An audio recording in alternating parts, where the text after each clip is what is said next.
আবারও স্বাগত ২১শে বিজনেসে। দর্শক, এখন রয়েছে দেশের ব্যবসা বাণিজ্য, বিনিয়োগ ও অর্থনৈতিক পরিস্থিতি নিয়ে বিশেষ আলোচনা। আর এই আলোচনার জন্য আমাদের সঙ্গে যুক্ত হচ্ছেন International Business Forum of Bangladesh IBFB-র সাবেক প্রেসিডেন্ট হুমায়ুন রশিদ। দর্শক, ২১শে বিজনেসের এই অংশটি দেখছেন আলোক হেলথ কেয়ার অ্যান্ড হাসপাতালের সৌজন্যে, powered by national agri care group. আমরা অতিথির সাথে যুক্ত হচ্ছি। আসসালামু আলাইকুম হুমায়ুন ভাই। জি হুমায়ুন ভাই, প্রথমে আপনার কাছে জানতে চাচ্ছি, ৩০ বছর পর মাতারবাড়ি মহেশখালীকে বাংলাদেশের বাণিজ্যিক হাব করার প্রচেষ্টা চলছে। এক্ষেত্রে সাংহাই অথবা সিঙ্গাপুরের মতো ডিপ সি পোর্ট হিসেবে দেখতে যাচ্ছে মাতারবাড়ি মহেশখালীকে।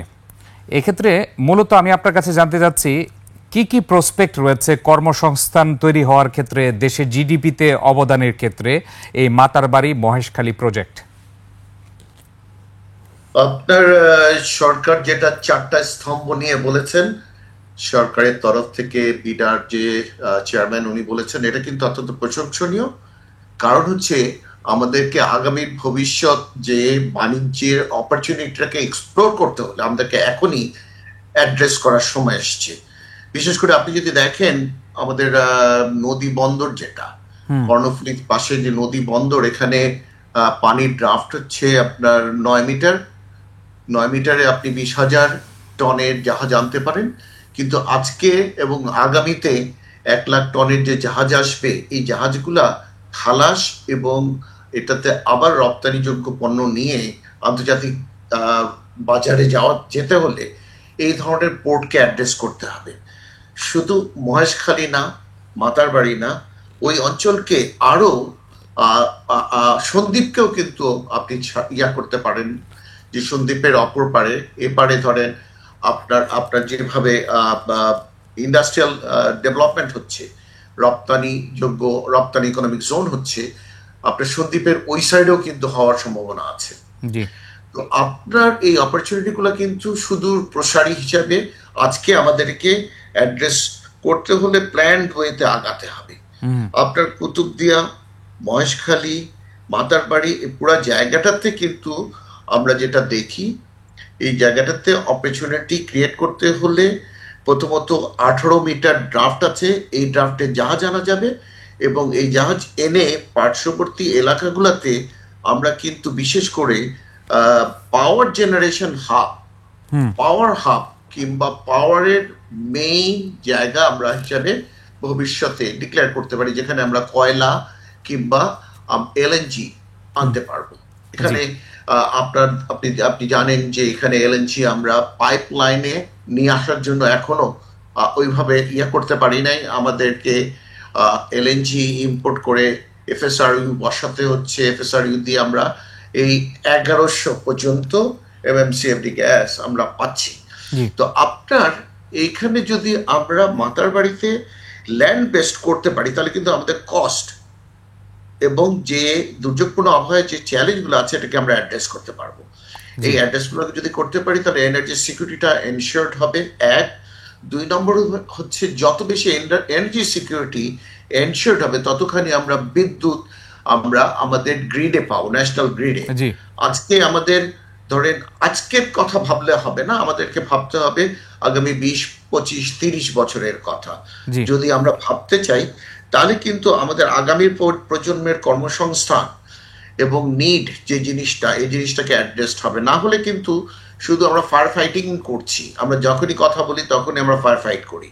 এই ফায়ার ফাইট কালচার থেকে বেরিয়ে আসতে হবে। আপনার এর সাথে কিন্তু ইন্টিগ্রেটেড সিস্টেম যদি না হয়, যেটা হচ্ছে যে আপনার দেখা যায় এক মন্ত্রণালয় একটা কথা বলে, আরেক মন্ত্রণালয় আরেকটা কথা আরেকভাবে ডিফাইন করে। এখান থেকে বেরিয়ে এসে সবগুলো মন্ত্রণালয়কে এক জায়গায় বসে একটা সিদ্ধান্তে আসতে হবে। জি হুমায়ুন ভাই, এক্ষেত্রে আমি আরেকটি বিষয় বলতে যাচ্ছি, এরকম অনেক প্রজেক্টই আলোচনা হয়, আলোচনা পর্যায়ে সীমিত থাকে, বাস্তবতার মুখ দেখতে পারে না। আরেকটি বিষয় হচ্ছে 30 বছর, এটি আসলে দীর্ঘ সময় কিনা, এটি আসলে আরো দ্রুততম সময়ে করা সম্ভব কিনা? আপনার ইনফ্রাস্ট্রাকচার প্রজেক্ট সব সময় অনেক সময় লাগে। আবার দেখা বার্সেলোনাতে একটা চার্চ 100 বছর ধরে কনস্ট্রাকশন চলছে।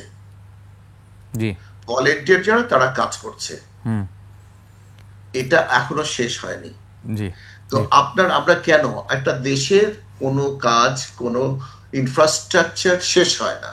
জি। আপনি যদি বলেন যে মার্কিন যুক্তরাষ্ট্রের যে ইনফ্রাস্ট্রাকচার শেষ হয়ে গেছে, তা না। জি। এই ইনফ্রাস্ট্রাকচার কিন্তু চলতেই থাকে এবং নিড বেসড ইনফ্রাস্ট্রাকচার ডেভেলপমেন্ট কাজ চলে।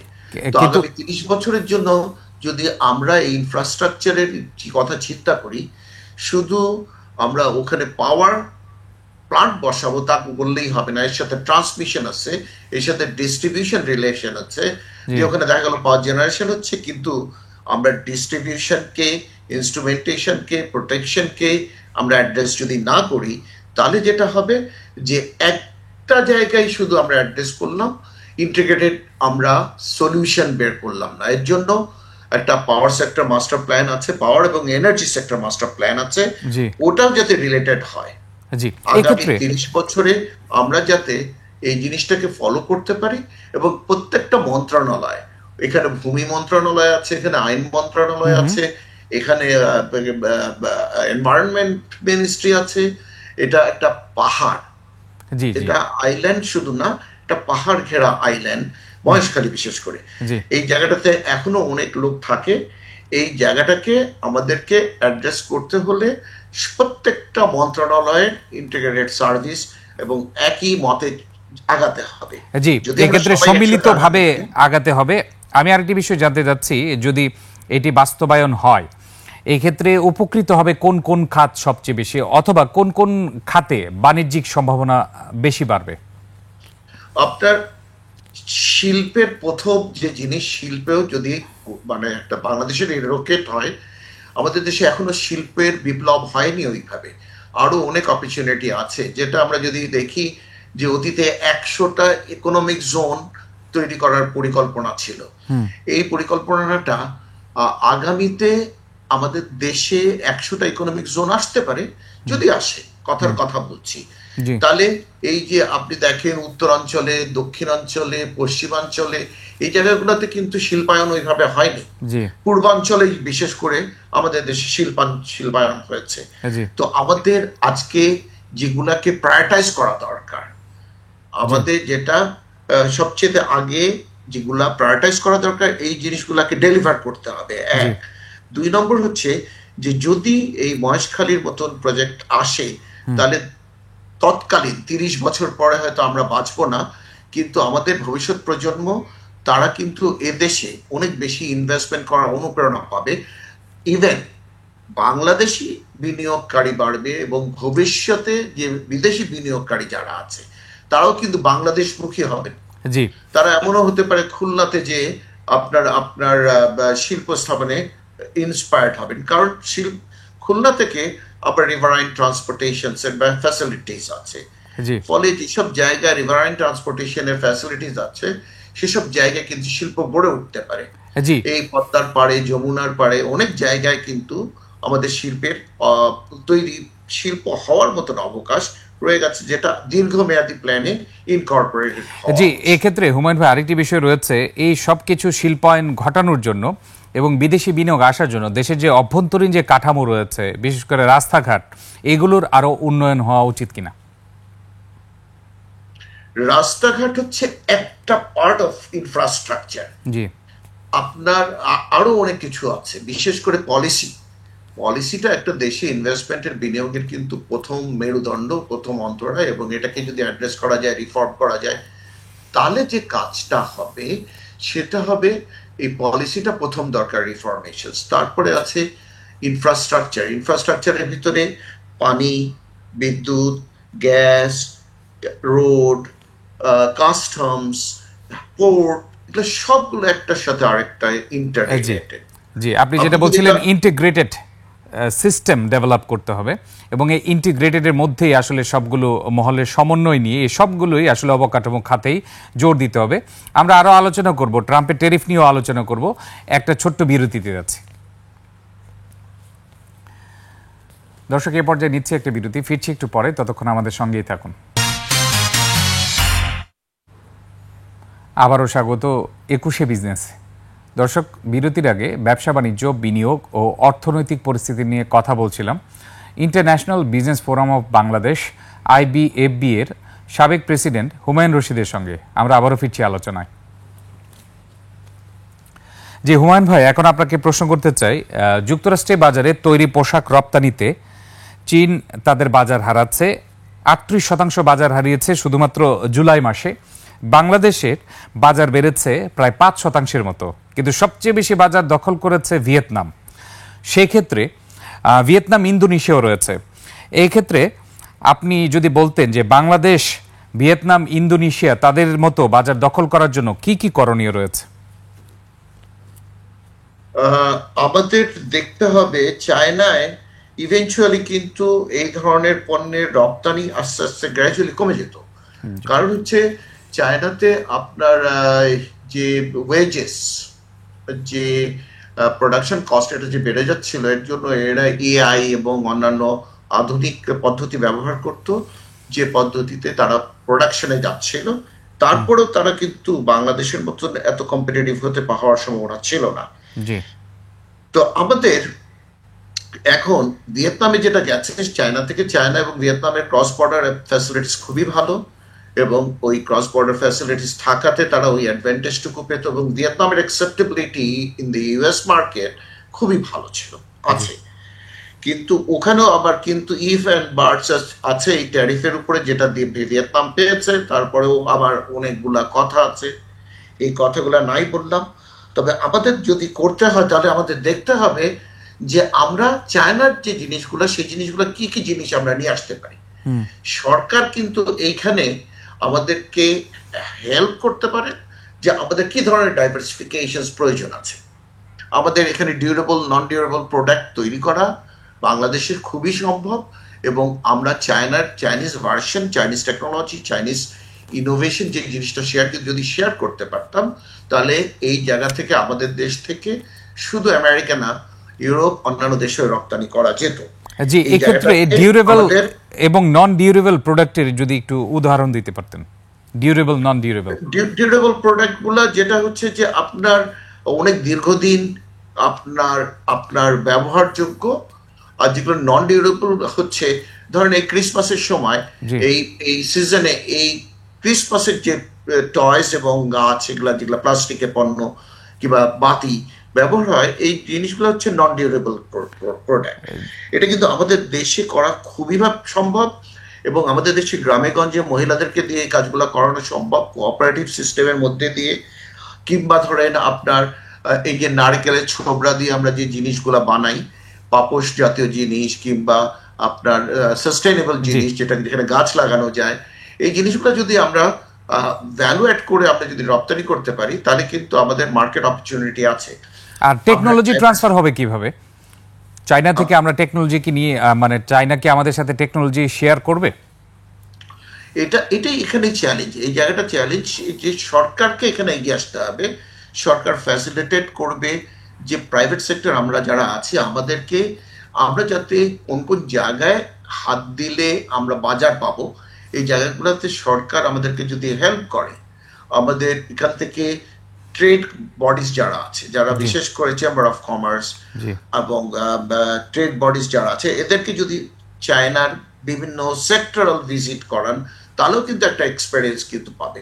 প্রাইভেট সেক্টর অত্যন্ত অ্যাগ্রেসিভ, প্রাইভেট সেক্টর গ্রো করতে চায়। প্রাইভেট সেক্টরকে এই ইনোভেটিভ সেক্টরের জন্য অ্যাড্রেস করাবার জন্য ইনভলভ করে দিতে হবে সরকারকে। সরকার এখানে ফ্যাসিলিটেট করতে পারে খুব ভালো। এই ফ্যাসিলিটেট যদি করতে পারে, যেটা আমাদের পক্ষে, প্রাইভেট সেক্টরের পক্ষে সম্ভব না। সরকার যদি নেগোশিয়েট করলে কিন্তু আমরা যে কন্ডিশনাল কোনো কিছু যদি নেই তাদের কাছ থেকে কিনি, তাহলে কন্ডিশনের ভিতরে অনেক কিছু ইম্পোজ করতে হবে, যে 50% বাংলাদেশে তৈরি করতে হবে। এই যে 50% আমি যে জ্ঞানটা পেলাম, এটা আমি আবার অন্যান্য দেশে রপ্তানি করতে পারবো। চায়না কিন্তু এভাবেই করেছে। চায়নার ডেভেলপমেন্টটা হয়েছে যে ইউরোপ থেকে কিনেছে, ওরা কপি করেছে, ওরা দেশে ব্যবহার করেছে, এখন তারা ওই জিনিসটাই আবার বিদেশের বাজারে রপ্তানি করছে। এটা আমাদের জন্য সবচেয়ে বড় এই ট্যারিফের ইস্যুসটা, যেটা নিয়ে আমরা আলোচনা করার জন্য শুরু করেছিলাম, যে বাংলাদেশ, যেটা ইন্ডিয়া এবং চায়না শুধু না, অন্যান্য দেশ থেকেও কিন্তু অ্যাডভান্টেজ নিতে পারে। যেমন কোন কোন দেশ থেকে অ্যাডভান্টেজ নিতে পারে? আমরা কিন্তু পৃথিবীর অন্যান্য দেশে কিন্তু এই ট্যারিফ এসছে, যেসব দেশের ট্যারিফ ছিল না। জি, আমরা কিন্তু সেসব দেশের আহ, কি কি জিনিস রপ্তানি হতো সেই সব জিনিস আমরা যদি নিয়ে আসি, তাহলে কিন্তু আমাদের দেশে কিন্তু রপ্তানি বাড়াতে পারবো। এই এই রিসার্চটুকু আমাদের থাকতে হবে। জি, আমাদের কিন্তু আমাদের দেশের রিসার্চ এবং আমাদের দেশের এই এই মানে লিঙ্কেজ ফ্যাক্টরিজ গুলা আমরা অ্যাড্রেস করি নাই। আমরা মোটা দাগে গার্মেন্ট শিল্পের উপরে ছিলাম। আমরা কিন্তু যা যা সেলাই করি, প্রত্যেকটা জিনিস সেলাই যেটা হয়, প্লেনের সিট থেকে আরম্ভ করে আপনার আপনার চেয়ার টেবিল, চেয়ার বলেন, গাড়ির চেয়ার সিট বলেন, বাসের সিট বলেন, এটাও কিন্তু বাংলাদেশে তৈরি হতে পারতো, জি, ওরে এটা রপ্তানি হতে পারতো। জি। কিন্তু এক্ষেত্রে বাধা ছিল কি? আসলে সরকারের পলিসি, নাকি আসলে আমরা মার্কেটে দখল করতে পারিনি এখনো? আসলে আমাদের এখানে ইনোভেশন নিয়ে কোনো কাজ হচ্ছে না। আমাদের ইনোভেশনটা যেটা হচ্ছে সেটা বাজারের রিকোয়ারমেন্ট অনুসারে ইনোভেশনটা হচ্ছে না। আচ্ছা, আমাদের এখানে অনেক রিসার্চ ইনস্টিটিউট আছে সরকারি সমর্থন পুষ্ট, যাদের উচিত এই ধরনের পণ্য বাজারজাত করা যাবে, আন্তর্জাতিক বাজারে যেতে পারে, সেই জিনিসগুলোকে অ্যাড্রেস করা এবং সেই জিনিসগুলোকে প্রয়োজনে কপি ইঞ্জিনিয়ারিং আমরা যদি করি। জাপান গ্রো করছে কপি ইঞ্জিনিয়ারিং দিয়ে, তাইওয়ান গ্রো করছে কপি ইঞ্জিনিয়ারিং দিয়ে, চায়না গ্রো করেছে কপি ইঞ্জিনিয়ারিং দিয়ে, আমরা কেন পারবো না? জি। আমাদের শুরু করতে হবে কোত্থেকে? আমাদের এডুকেশন সিস্টেম থেকে শুরু করতে হবে। এডুকেশন সিস্টেম থেকে। উদ্যোক্তা তৈরি করার জন্য এডুকেশন সিস্টেম চেঞ্জ করতে হবে। এক, ইনোভেশন সিস্টেম চেঞ্জ করার জন্য আমাদেরকে যে রিসার্চ ইনস্টিটিউট গুলো আছে, এই রিসার্চ ইনস্টিটিউট গুলো অনেক বেশি নিড বেসড ইনোভেশনে যেতে হবে। জি, আমরা যদি করি তাহলে কিন্তু আমাদের ভবিষ্যতের যে অপরচুনিটিটা আছে এটা আমরা কাজে লাগাতে পারবো। আমরা সনাতনী এডুকেশনে থাকতে চাই না। এই সনাতনী এডুকেশন থেকে বেরিয়ে এসে নতুন টাইপের এডুকেশন, যেটা হচ্ছে আগামী প্রজন্ম হাতে কলমে শিখবে এবং এআই এর ব্যবহার শিখবে এবং নিউ ম্যানুফ্যাকচারিং প্র্যাকটিসে যেতে পারলে আমাদের দেশে কিন্তু রপ্তানি বাড়বে, জি, নতুন প্রজন্মের কর্মসংস্থান হবে। জি, আপনাকে অসংখ্য ধন্যবাদ। আপনি যে পয়েন্টটি বললেন যে আসলে কপি ইঞ্জিনিয়ারিং, এক্ষেত্রে আমাদের এগিয়ে যাওয়ার জন্য আমাদের আসলে রুট লেভেল থেকে কাজ শুরু করতে হবে। সবার আগে হাত দিতে হবে আমাদের এডুকেশন সিস্টেমের উপর, তারপর অটোমেটিক্যালি সেটি আমাদের রপ্তানি বাড়াতে সহযোগিতা করবে। অসংখ্য ধন্যবাদ আপনার মূল্যবান পরামর্শ দেওয়ার জন্য আজকে। ধন্যবাদ। দর্শক, এতক্ষণ দেশের ব্যবসা বাণিজ্য, বিনিয়োগ ও অর্থনৈতিক পরিস্থিতির নানা দিক ও করণীয় নিয়ে কথা বলছিলেন International Business Forum of Bangladesh IBFB-র সাবেক প্রেসিডেন্ট হুমায়ুন রশিদ। দর্শক, নিচ্ছে একটা বিরতি। দুপুর 2টা 30 মিনিটে আবারও ফিরে আসবো 21শে বিজনেসে। দেখার আমন্ত্রণ রইল, 21শে সঙ্গেই থাকুন।